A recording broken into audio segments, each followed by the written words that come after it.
The moment Clara Hayes stepped off the stagecoach in Silver Peak, Nevada, she knew her secret would either destroy her or save her, and either way, nothing would ever be the same. The summer heat of 1882 pressed against her corset like an accusation, and she pressed one gloved hand against her abdomen, where 3 months of shame and terror were just beginning to show beneath her carefully arranged traveling dress. She had left St. Louis in the dead of night with nothing but 2 carpetbags, and enough money to last her perhaps 2 months if she was careful, fleeing from a man who had promised her the world and left her with nothing but ruin, and a child growing inside her. Silver Peak was smaller than she had imagined, a dusty collection of buildings clinging to the eastern slope of the Sierra Nevada range, where silver mines had drawn hopeful men and desperate women for the past decade. The main street stretched perhaps 300 yards, lined with a general store, a saloon, a boarding house, a livery stable, and a handful of other establishments that seemed to shimmer in the afternoon heat. Clara clutched her bags tighter and tried to ignore the curious stares of the townspeople who had gathered to see who had arrived on the weekly stage. "You staying or just passing through?" The stage driver, a weathered man named Hutchins, asked as he hauled her trunk down from the roof of the coach.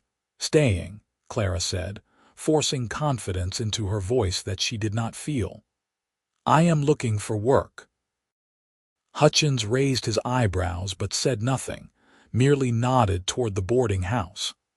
"Mrs. Patterson runs a decent establishment there. She might know who is hiring." Clara thanked him and made her way across the rutted street, feeling the weight of eyes following her every step. She was 22 years old, educated, and utterly alone in a territory that cared little for women without protection. The baby growing inside her was the product of her foolishness and the lies of Thomas Whitmore, a banker's son who had courted her with poetry and promises. Before disappearing the moment, she had tearfully confessed her condition to him. His family had money and influence, and when she had gone to them seeking help, they had offered her $200 to leave St. Louis and never speak their son's name again. She had taken the money. What choice did she have, Mrs. Patterson turned out to be a stern-faced woman in her 50s who looked Clara up and down with shrewd eyes that seemed to see straight through her careful composure. "I have a room available," she said after a long moment. $3 a week, meals included, payment in advance." Clara counted out the money from her reticule, watching her precious funds diminish. "Do you know of anyone who might be hiring? I can read and write, keep accounts, teach children." "The schoolhouse already has a teacher," Mrs. Patterson said, pocketing the money. "But Sarah Jenkins at the general store has been complaining about needing help with inventory and the books. Cannot promise she will pay much, but it is honest work." She paused, her expression softening slightly. "You running from something, girl?" "From someone," Clara admitted quietly. "But I intend to make a new life here if I can." Mrs. Patterson nodded slowly. "This is a good town for new starts. Folks here do not ask too many questions about where you came from. Your room is at the top of the stairs, second door on the right. Supper is at 6 o'clock sharp." The room was small but clean, with a narrow bed, a washstand, and a window that looked out over the street. Clara set down her bags and sank onto the bed, allowing herself exactly 3 minutes to feel the full weight of her situation before forcing herself to stand again. She could not afford to wallow. She had to find work, establish herself, and somehow figure out how to hide her condition for as long as possible. After that, well, she would face that problem when it came.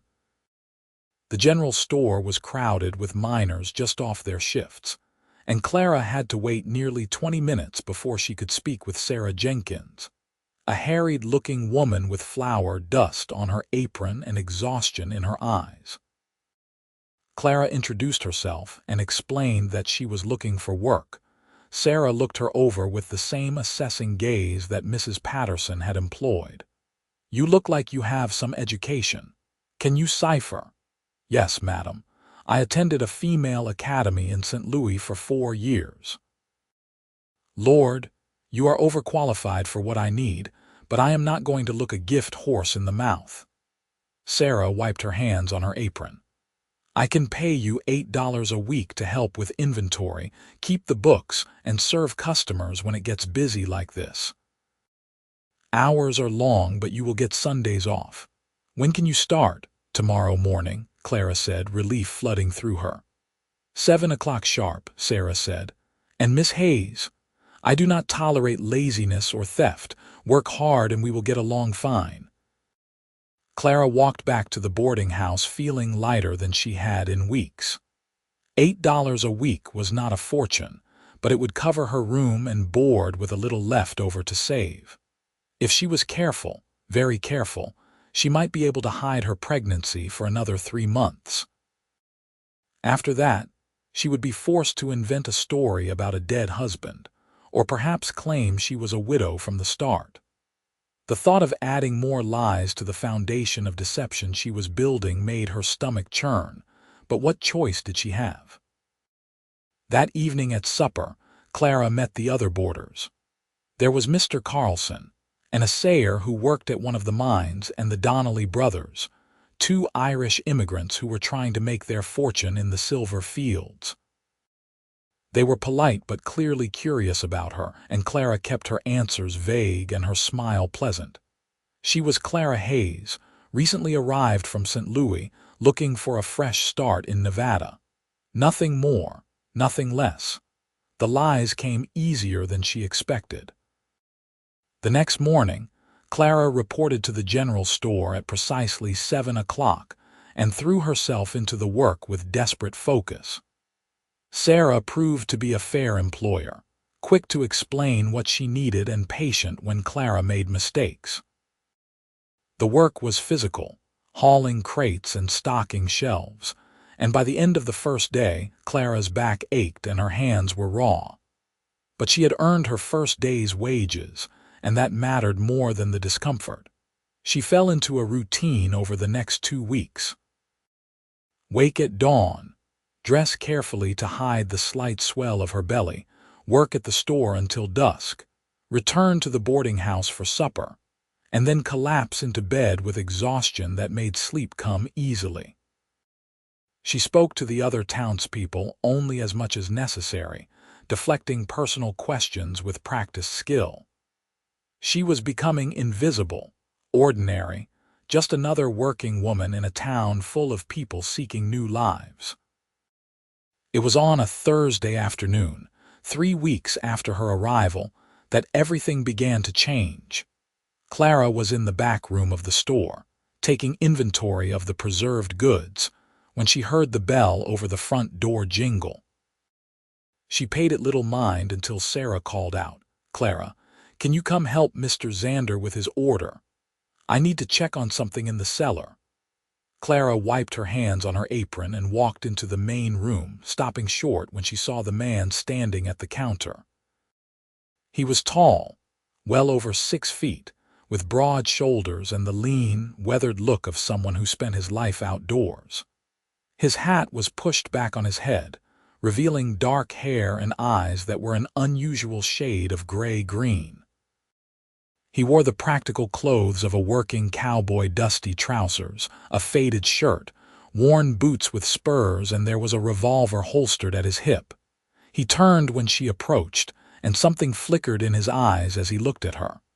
Recognition, curiosity, Clara could not quite name it. "What can I help you find?" she asked, keeping her voice professional. "I need supplies for the ranch," he said. His voice was deep and unhurried, with the slight drawl of someone who had spent time in Texas or maybe Arizona. 50 pounds of flour, 20 of sugar, 10 of coffee, salt, dried beans, bacon if you have it, and whatever vegetables Sarah has that are still good. Clara began gathering the items, making notes on a piece of paper to tally the cost.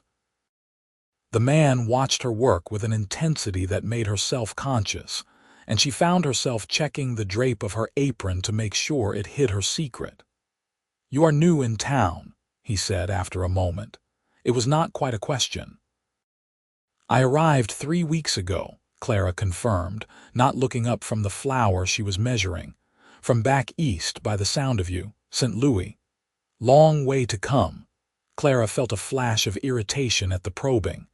"Is there a point to these questions, sir?" To her surprise, he smiled, and it transformed his whole face from stern to something almost boyish. "Just making conversation. Did not mean to pry. Name is Cain, Xander. I run a cattle ranch about 5 miles north of town." "Clara Hayes," she said, because there was no polite way to refuse to give her name.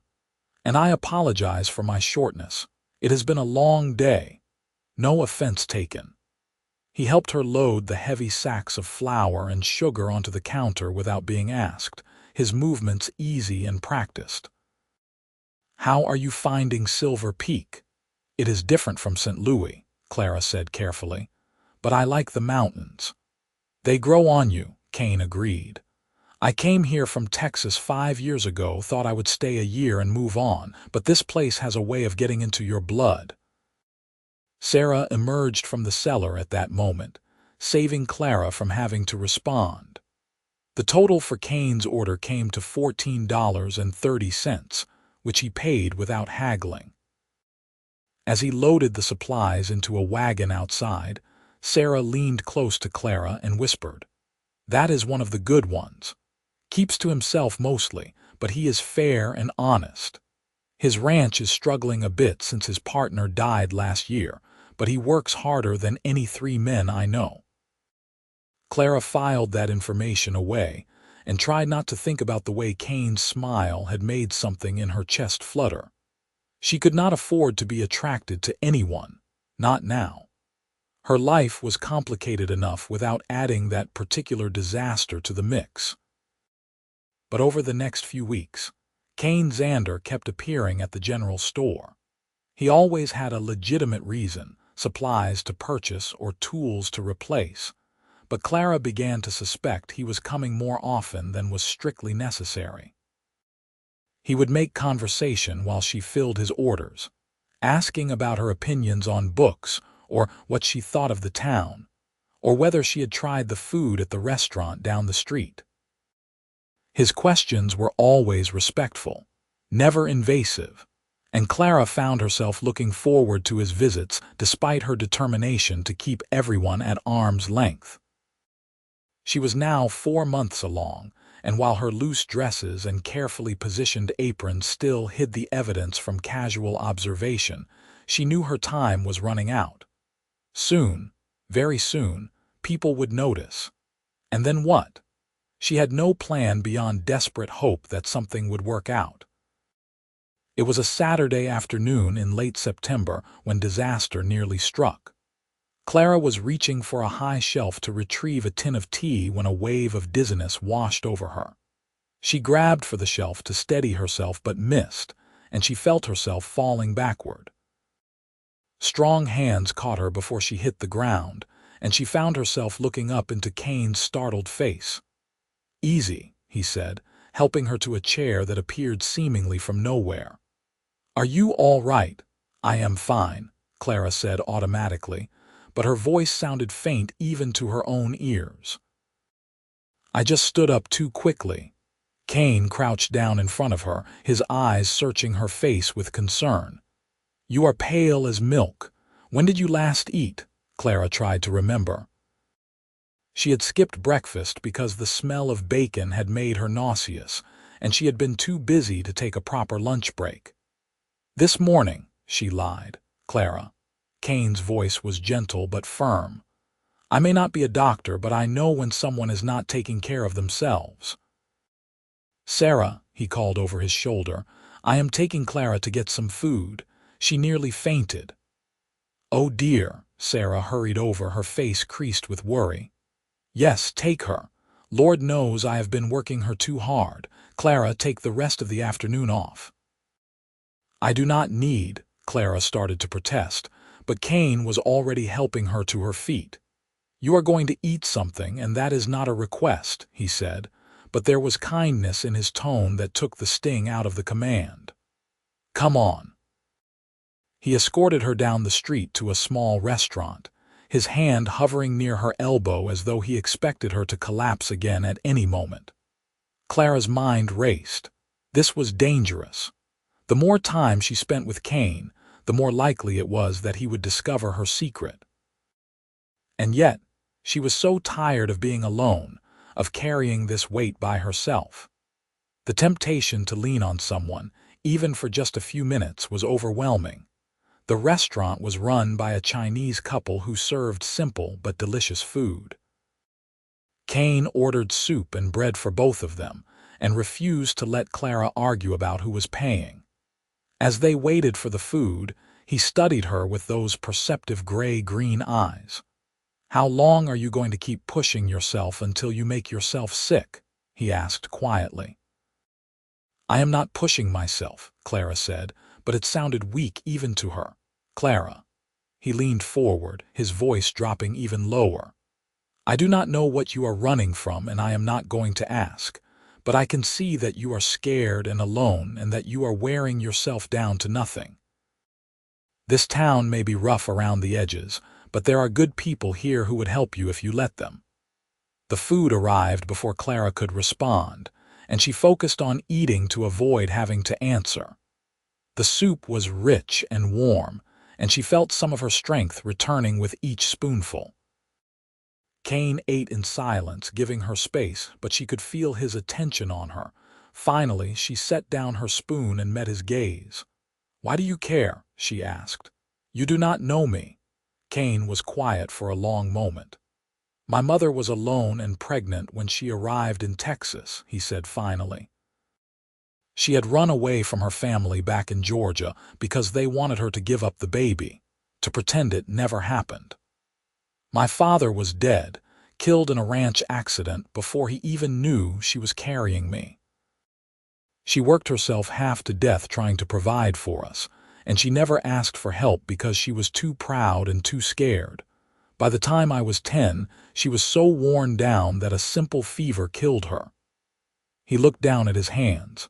"I see that same look in your eyes, that same desperation. And I guess I do not want to stand by and watch history repeat itself if I can do anything to stop it." Clara's throat tightened. "I am not pregnant," she said, but the lie caught in her throat and came out sounding hollow. Cain just looked at her, and she saw understanding in his eyes. Not judgment, not disgust, just a quiet comprehension that made her want to weep. "You do not have to tell me anything," he said. "But if you ever need help, Clara Hayes, you know where to find me. No strings attached, no judgment. Just one human being looking out for another." Clara blinked back tears and nodded, not trusting herself to speak.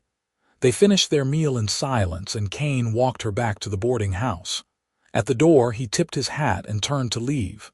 "Cain," Clara called after him. He turned back, and she took a deep breath.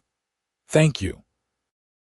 He smiled, that same transforming smile she had seen that first day. "Anytime." Over the next few weeks, Clara found her resistance to Cain slowly crumbling. He continued to visit the store regularly, and their conversations grew longer and more personal. He told her about his ranch, about the challenges of running it alone after his partner had died of pneumonia. She told him carefully edited stories about her childhood in St. Louis, about her love of books and her dreams of becoming a teacher. She did not tell him about Thomas, or the baby, or the shame that woke her up at night in a cold sweat, but she thought about it. More and more, she thought about what it would be like to tell someone the truth. It was early October when everything came to a head. Clara was now 5 months along, and no amount of careful dressing could hide the swell of her belly anymore. She had started wearing a shawl constantly, clutching it around herself even when the weather did not warrant it. She saw the speculative looks from some of the townswomen, the whispers that stopped when she walked by. She knew her time was running out. She was closing up the store one evening when Cain rode up on his horse. He dismounted and tied the reins to the hitching post, and Clara could see from his face that something was wrong. "What is it?" she asked, her heart suddenly pounding. "Can we talk?" he asked. Privately, Clara glanced back at the store. Sarah had already left for the day. She nodded and let Cain inside, locking the door behind them. The evening light slanted through the windows, painting everything in shades of gold and amber. "I am just going to say this straight out," Cain said, turning to face her. "I know you are expecting a baby." Clara's world tilted. "How? I have eyes, Clara, and I have been around enough ranch animals to recognize the signs." He held up a hand when she started to speak. "I am not here to judge you or to demand explanations. I am here because I heard talk in the saloon today. Some of the women are gossiping, making assumptions. It is only a matter of time before the whole town knows, and when that happens, things are going to get difficult for you." Clara sank onto a crate, her legs suddenly unable to hold her. This was it, the moment she had been dreading. "What am I going to do?" she whispered. Cain was quiet for a moment, and then he did something that shocked her completely. He went down on one knee in front of her, taking her hands in his. "Marry me," he said. Clara stared at him. "What? Marry me?" Cain repeated. "We will tell everyone the baby is mine, that we met and married quickly before you came here. No one will question it. I will give you and the child my name, protection, a home. You will be safe." "You cannot be serious," Clara said, her mind reeling. "You barely know me, and the baby is not yours." "Why would you take on that burden?" "Because I know what it is like to be that child," Cain said. "I grew up knowing my mother suffered because of me, that people looked down on her, on us. I cannot give my own child back their father, but I can save yours from that fate. And as for knowing you, well, I know enough. I know you are brave and hardworking and scared out of your mind. I know you left everything you knew to protect your baby. That tells me everything I need to know about your character." "But you do not love me," Clara said, tears streaming down her face now. "And I do not love you. What kind of marriage would that be?" Cain's expression was gentle. "An honest one. I am not asking you to fall in love with me, Clara. I am offering you a partnership, a way out of an impossible situation. Maybe love will come in time, or maybe it will not. But in the meantime, you will have a roof over your head and food in your belly, and your child will have a father who wants them." "Why are you doing this?" Clara asked. "What do you get out of it?" Cain smiled slightly. "Company, I suppose. The ranch is big and quiet, and I am tired of being alone. And maybe a chance to do something right, to save someone the way I wish someone had saved my mother." Clara closed her eyes, her mind spinning. Every rational part of her screamed that this was insane, that she could not marry a man she had only known for a few weeks. But the alternative was to face the scorn and judgment of the town alone, to raise her child in shame and poverty. At least this way the baby would have a name and a chance at a decent life. "I need time to think," she said finally. "I understand," Cain said, standing up. "But Clara, you do not have much time. The gossip is already starting. In another week, maybe two, everyone will know. And once that happens, it will be too late to convince them of a different story." He was right. Clara knew he was right. She nodded slowly. "Can I have until tomorrow to decide?" "Take as long as you need," Cain said. "I will come by the store tomorrow evening for your answer." After he left, Clara sat alone in the darkening store for a long time. She thought about Thomas, about his smooth lies and empty promises. She thought about her parents, who had died in a cholera outbreak when she was 18, leaving her alone and vulnerable. She thought about the baby growing inside her, innocent of all the mistakes and bad choices that had led to this moment. And she thought about Cain, with his steady gray-green eyes and quiet kindness. He was offering her salvation with no guarantees and no demands beyond honesty. It was more than she deserved and more than she had dared to hope for. By the time she walked back to the boarding house, she had made her decision. The next evening, when Cain came to the store, Clara met him at the door. "Yes," she said simply, "I will marry you." Relief flashed across Cain's face. "You are sure?" "I am sure," Clara said. "On one condition: I will not lie to you or keep secrets. You deserve to know the whole truth about what happened to me." They walked to the small church at the edge of town, and Clara told him everything. About Thomas and his lies, about the money his family had paid her to disappear, about the shame and fear that had driven her across half the country to Silver Peak. Cain listened without interrupting, his expression neutral, and when she finished, he was silent for so long that Clara began to fear he had changed his mind. "Thank you for telling me," he said finally. "That took courage." "You do not think less of me?" Clara asked.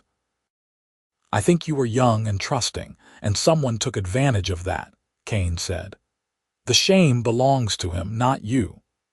They were married 3 days later in the same small church, with Sarah Jenkins and the pastor's wife as witnesses. Clara wore a simple blue dress, and Cain produced a thin gold band that had belonged to his mother. The ceremony took less than 15 minutes, and when the pastor pronounced them man and wife, Cain kissed her cheek with careful respect. "Hello, Mrs. Xander," he said quietly. "Hello, Mr. Xander," Clara replied, and felt something shift inside her chest. They rode out to Cain's ranch that afternoon, Clara's few possessions loaded into the back of the wagon. The ranch was indeed 5 miles north of Silver Peak, nestled in a valley where the mountains provided shelter from the worst of the winter winds. The house was modest but well built, with 2 bedrooms, a kitchen, and a main room with a stone fireplace. There was a barn, a corral, and several outbuildings, and Clara could see cattle grazing in the distance. "It is not much," Cain said, watching her take it all in, "but it is solid and it is paid for." "It is lovely," Clara said honestly. After weeks in a cramped boarding house room, the space and quiet felt like luxury. Cain showed her around the house, pointing out where things were kept and explaining his routines. "You will have the bedroom," he said, gesturing to the larger of the 2 rooms. "I will take the smaller one." "Cain, we are married," Clara said. "I cannot turn you out of your own bed." "I am not sharing a bed with you until you are ready," Cain said firmly. "And you are not ready, so I will take the small room and we will revisit this conversation when and if you feel differently." Clara felt tears prick her eyes at his consideration. "Thank you," she managed. They settled into a routine over the next few weeks. Cain worked the ranch from dawn until dusk, and Clara took over the household duties, cooking and cleaning and slowly making the house feel like a home. She planted herbs in a small garden near the kitchen door and sewed curtains for the windows. Cain was quiet but kind, asking about her day over dinner and listening with genuine interest to her answers. He never pushed, never demanded, never made her feel like she owed him anything beyond the basic companionship they had agreed upon. Slowly, carefully, Clara felt herself beginning to relax. The constant fear that had been her companion for months began to ease, replaced by a cautious sense of security. She was safe here. The baby was safe. For the first time since that terrible night when Thomas had disappeared from her life, Clara felt like she could breathe. Word spread quickly through Silver Peak about Cain's sudden marriage, but the story they had crafted held up under scrutiny. They had met months ago when Clara had passed through on her way to California, Cain explained to anyone who asked. They had corresponded, and when Cain had asked her to marry him, she had turned around and come back. The timing was tight, but not impossible, and most people seemed willing to accept it. There were a few raised eyebrows when Clara's pregnancy became obvious a few weeks later, but Cain just smiled and said they had gotten a jump on things, and that usually ended the conversation. Winter came early to the high desert, and with it came challenges that Clara had not anticipated. The work of maintaining a ranch did not stop for snow or cold, and Cain often came in exhausted and half-frozen after hours of checking on the cattle or repairing fences. Clara learned to have hot coffee and warm food ready, to prepare baths to thaw his frozen hands, to wrap heated bricks in cloth for him to warm his feet, and something unexpected began to happen. The careful partnership they had established started to deepen into genuine friendship. They talked more, shared stories and jokes and comfortable silences. Cain taught Clara to shoot, insisting that she needed to know how to protect herself when he was out on the range. Clara read to him in the evenings from the small collection of books she had brought from St. Louis. They played cards and argued good-naturedly about politics, and laughed together at the antics of Cain's aging cattle dog. Clara found herself watching Cain more, noticing the way he moved with unconscious grace, the strength in his hands, the rare but beautiful smile that lit up his face. She caught herself thinking about what it would be like to kiss him, to have him hold her not out of duty but out of genuine desire. It was terrifying. One evening in late November, Clara was sitting by the fire mending one of Cain's shirts when she felt the baby move for the first time. It was a flutter, like a butterfly trapped beneath her skin, and she gasped and pressed her hand to her belly. "What is wrong?" Cain looked up from the piece of tack he was repairing, concern immediate in his eyes. "Nothing is wrong," Clara said, wonder filling her voice. "The baby just moved." "Here, feel." She reached for his hand without thinking and pressed it against the swell of her abdomen. They both went still, and then the flutter came again, stronger this time. Cain's eyes widened and his face transformed with an expression Clara could not quite name. Awe, perhaps. Joy. Something tender and profound. "That is amazing," he said softly. "They are strong." "They are," Clara agreed, and realized she was still holding Cain's hand against her belly. She looked up and found him watching her, and the intensity in his gaze made her breath catch. "Clara," he said, and there was a question in the way he said her name. "Yes," she whispered. He leaned forward slowly, giving her plenty of time to pull away, and brushed his lips against hers. It was the gentlest of kisses, questioning and respectful, and it sent warmth flooding through Clara's entire body. She found herself kissing him back, her free hand coming up to rest against his chest, where she could feel his heart pounding as hard as her own. When they broke apart, Cain rested his forehead against hers. "I am falling in love with you," he said quietly. "I did not plan to, I did not expect to, but I am." "I am falling in love with you too," Clara admitted, and felt a weight she had been carrying lift from her shoulders. "It terrifies me." "Why?" Cain asked. "Because I have been hurt before, because I am afraid to trust this, to trust you. Because if I let myself love you completely and you leave, I do not think I will survive it." Cain pulled back enough to look into her eyes. "I am not Thomas," he said. "I am not going to promise you poetry and moonlight and then disappear. What I am promising you is this: I will work hard every day to provide for you and the baby. I will be faithful. I will listen when you need to talk and give you space when you need silence. I will not always get things right, but I will always try. And I will never, ever leave you unless death takes me. That is what I am offering. It is not fancy, but it is real." "That is all I want," Clara said, tears streaming down her face. "Real is all I want." They kissed again, deeper this time, and when Cain suggested they move to the bedroom, Clara took his hand and led him there.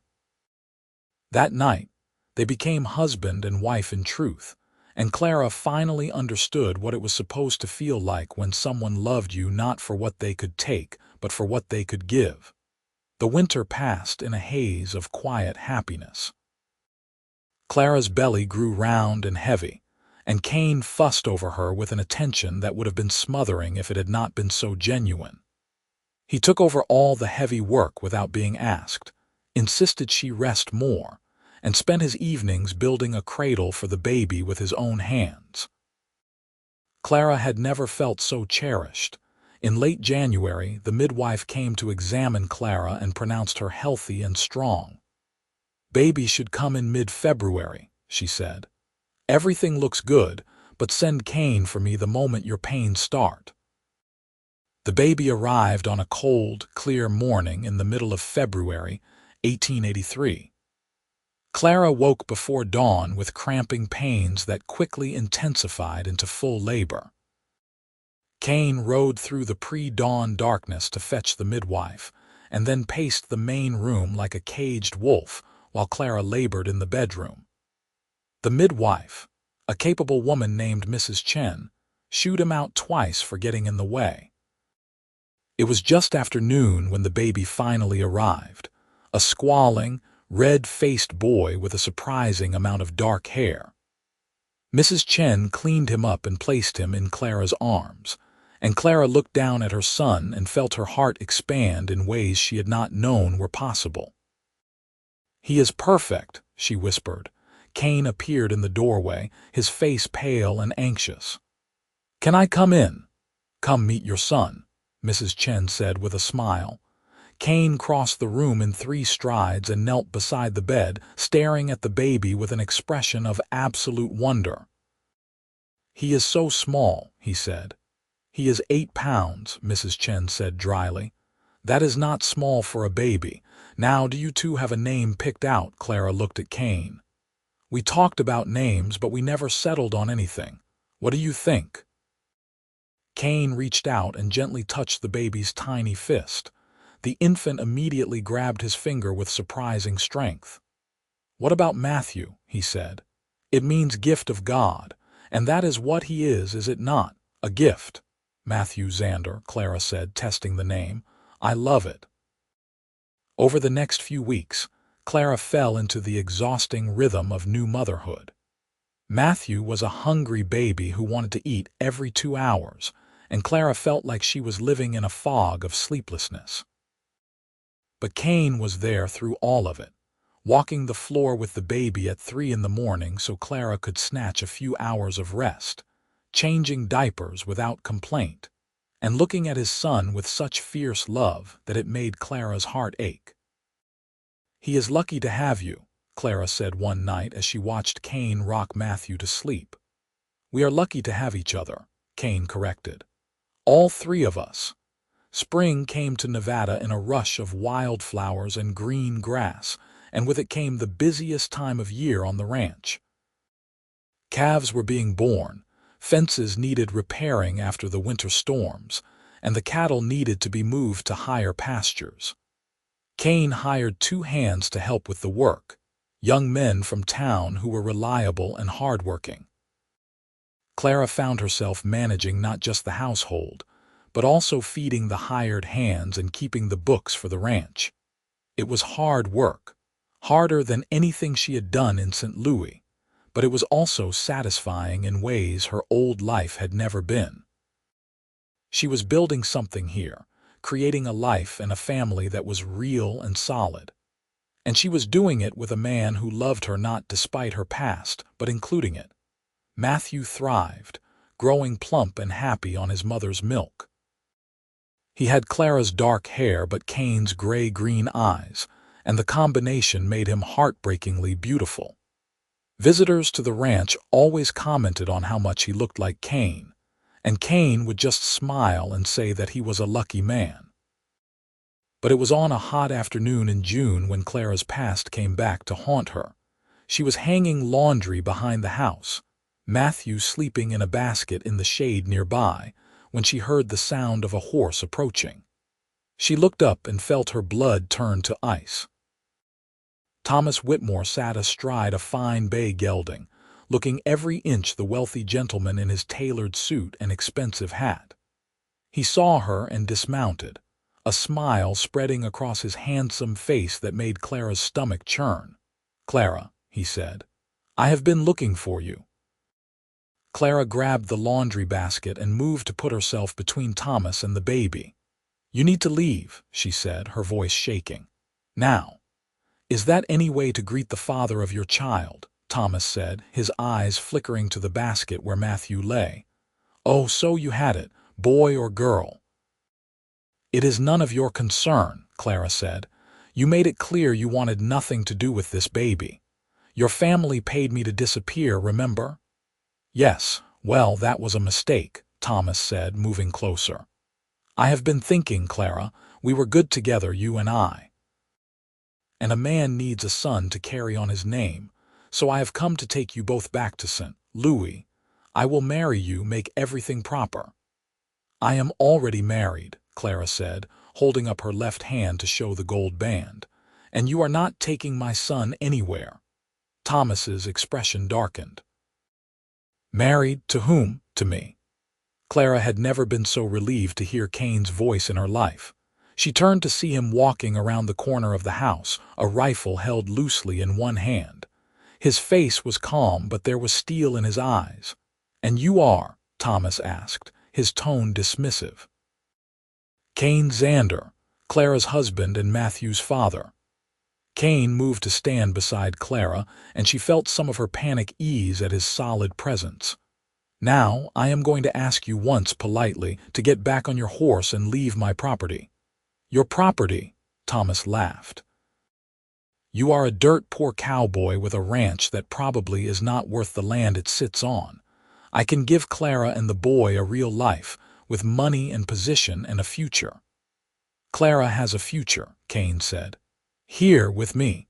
And Matthew has a father who loves him. You forfeited any right to either of them when you abandoned Clara. Now, I am done being polite. Get off my land before I make you." Thomas's hand moved toward his hip, where Clara could now see he wore a pistol. "I am not leaving without my son." The rifle in Cain's hand came up with shocking speed, trained directly on Thomas's chest. "That baby is not your son. He is mine. And if you touch him or Clara or so much as think about causing trouble, I will put a bullet through you and sleep sound that night. Do we understand each other?" For a long moment, Thomas and Cain stared at each other, and Clara held her breath, terrified that violence was about to erupt. Then Thomas seemed to deflate slightly. He looked at Clara, and for the first time she saw something like regret in his eyes. "You really choose this?" he asked. "This life? I choose love," Clara said. "I choose someone who was there when things were hard instead of running away. I choose the man who stood by me and asked nothing in return. Yes, I choose this." Thomas was silent for another long moment, then he turned and mounted his horse. "You could have had everything," he said. "I have everything I need," Clara replied. They watched Thomas ride away until he was just a speck on the horizon. Cain lowered the rifle and turned to Clara, who was shaking so hard her teeth were chattering. He pulled her into his arms, and she buried her face in his chest. "It is all right," he murmured. "He is gone. You are safe."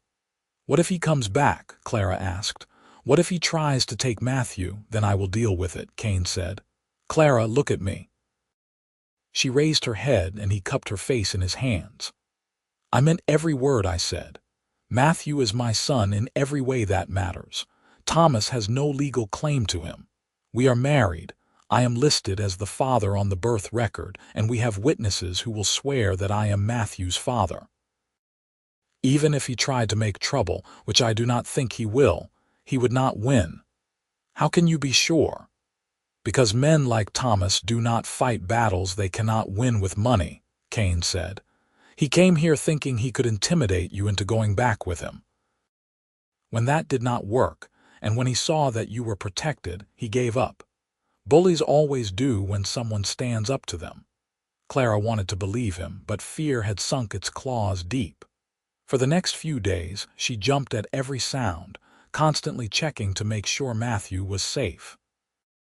Cain was patient with her anxiety, never dismissing it, but also gently encouraging her to trust that they were safe.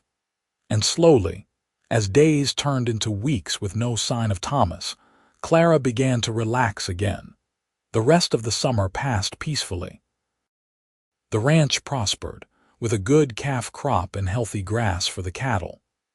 Cain was able to sell a dozen steers at a good price, and with the money, he bought Clara a new stove for the kitchen and paid off the last of the debts his former partner had left behind.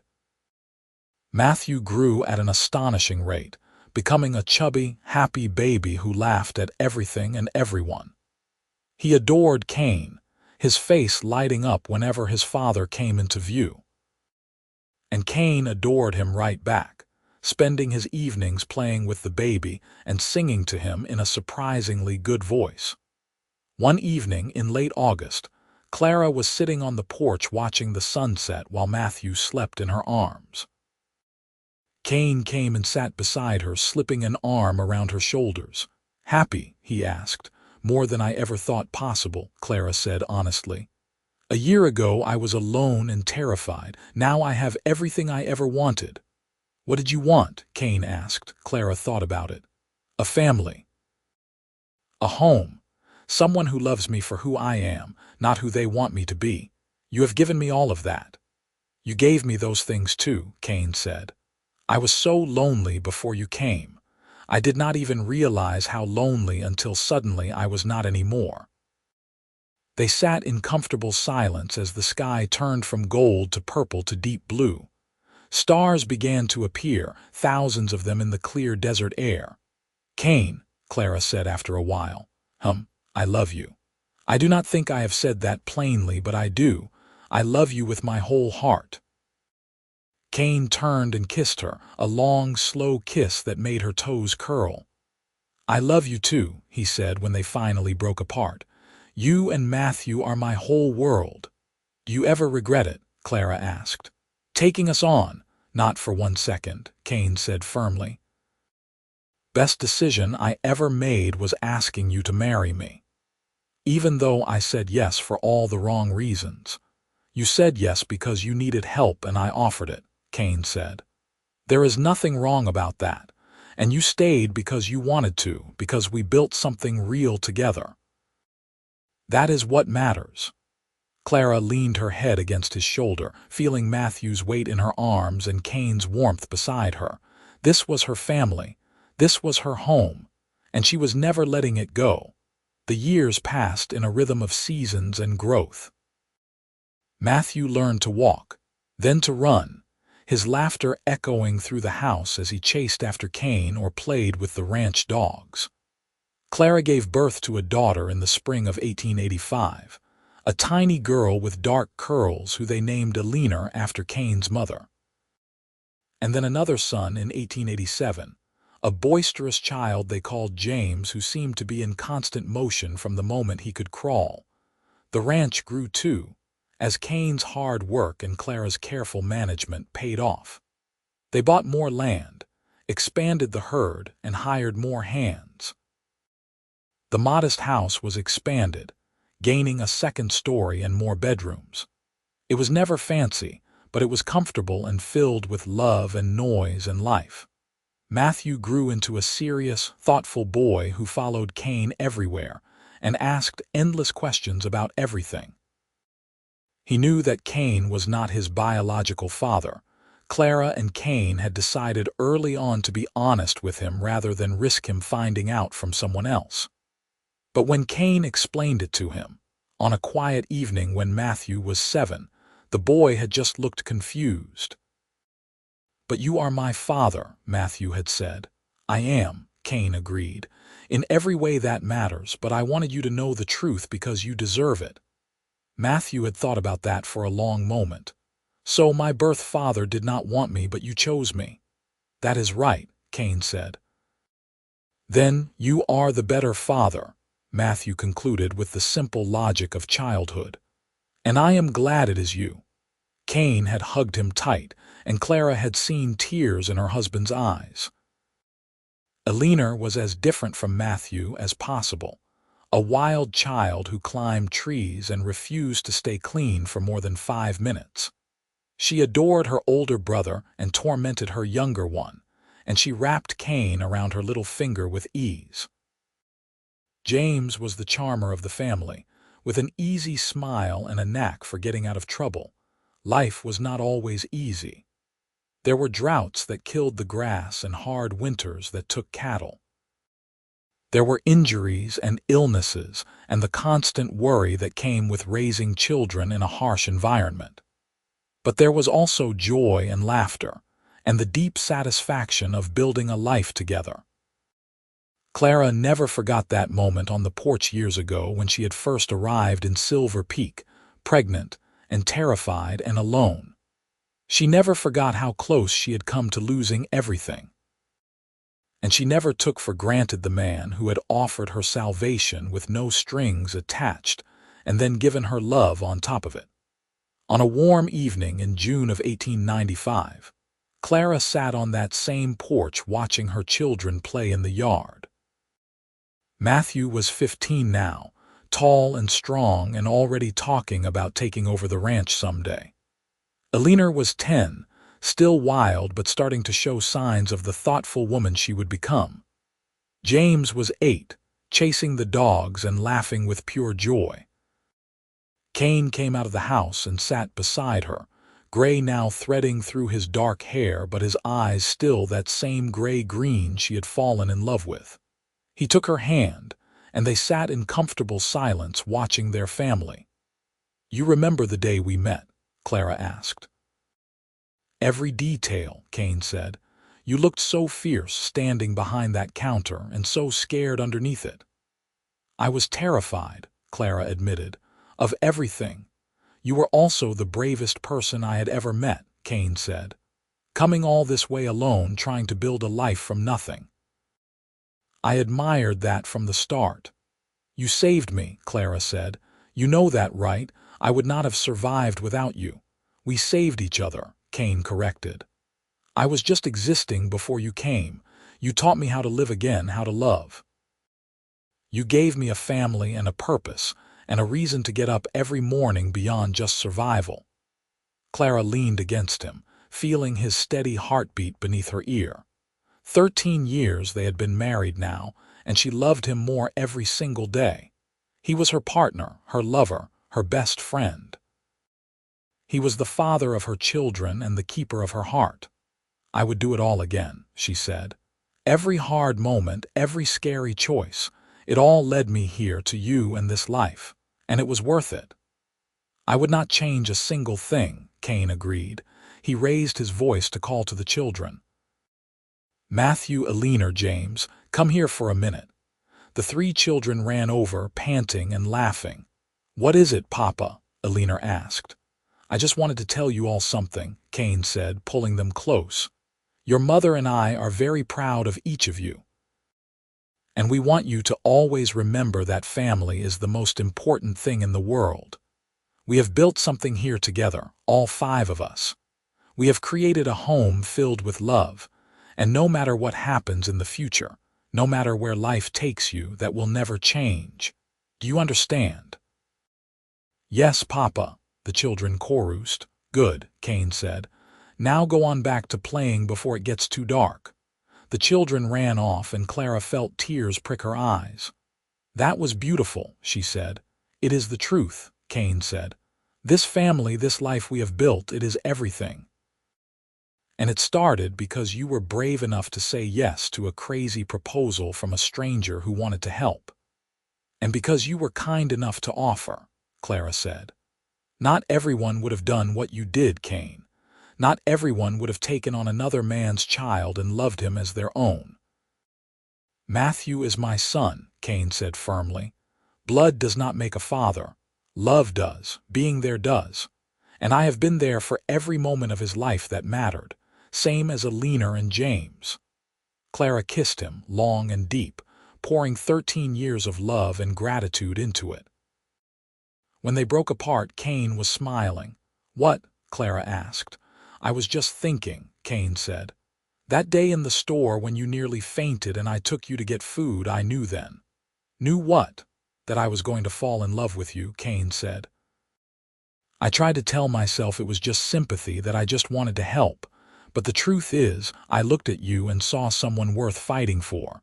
Someone worth building a life with, and I was right." "We were both right," Clara said. "We took a leap of faith and it worked." They sat on the porch until the stars came out, watching their children play and holding hands like young sweethearts. Inside the house, the dinner Clara had prepared earlier sat waiting on the new stove. In the barn, the horses and cattle were settled for the night. All around them, the land they had worked so hard to build stretched out under the Nevada sky.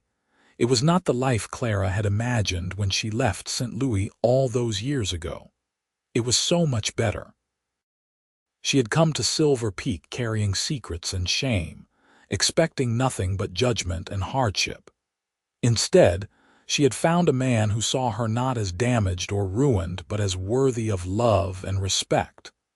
A man who had offered her everything without asking for anything in return. A man who had become her husband, her partner, and the great love of her life, and she had given him just as much in return. A family, a home, a reason to smile. 3 children who called him Papa and meant it with their whole hearts, a legacy that would outlast them both. As the summer night deepened, and the children finally came inside, tired and ready for bed, Clara thought about that frightened young woman who had stepped off the stage coach so long ago. She wished she could go back and tell her that everything was going to be all right.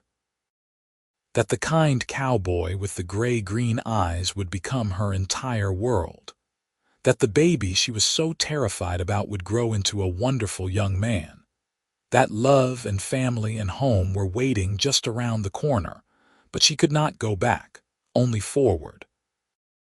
And forward looked bright and beautiful and full of promise.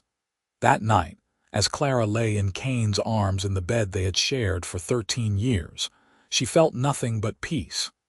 The journey had been hard and scary, but the destination was everything she had ever dreamed of and more. "Thank you," she whispered into the darkness. "For what?" Cain murmured, half asleep. "For seeing me when I was invisible. For choosing us when you did not have to. For loving me when I did not think I deserved to be loved." Cain's arms tightened around her. "You have always been easy to love, Clara. The easiest thing in the world." They fell asleep like that, wrapped around each other, while outside the Nevada stars wheeled overhead and the future stretched out before them like an open road. There would be more challenges ahead, more hard times and uncertain moments. But they would face them together, as they had faced everything, with love and courage and unwavering faith in each other. The Wild West might be untamed and unpredictable, but within the walls of the Xander ranch, there was safety and warmth and the kind of love that endured through everything. Clara Hayes had come to Silver Peak searching for a fresh start. Instead, she had found a home, a family, and a love story that would last all their days. And that, she thought as sleep claimed her, was worth more than all the silver in Nevada.